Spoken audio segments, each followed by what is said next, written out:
کھانے سے پہلے اور کھانے کے بعد وضو کرنے کا کیا فائدہ ہے؟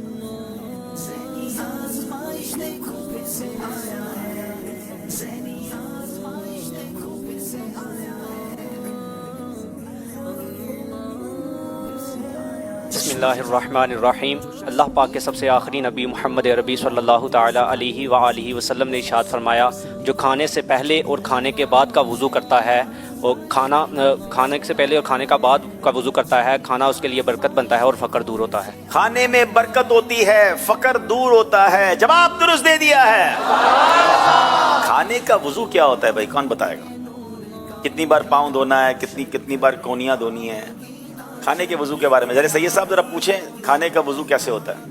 کلی کرنی چاہیے اور ہاتھ دھونا چاہیے، اور کھانے سے پہلے بسم اللہ پڑھنا چاہیے۔ ماشاءاللہ، ہاتھ اچھی طریقے سے 3 بار دھو لیں، کلی کر لیں، اور پونچھوں کو جو ہونٹوں کے قریب ہے اس کو صاف کر لیں، تو یہ نارملی کھانے کا وضو کہلاتا ہے، اور اس میں برکت بھی ہوتی ہے، فقر بھی دور ہوتا ہے۔ سوغات مدینہ نے پیش کرتے ہیں۔ جواب درست دے دیا ہے۔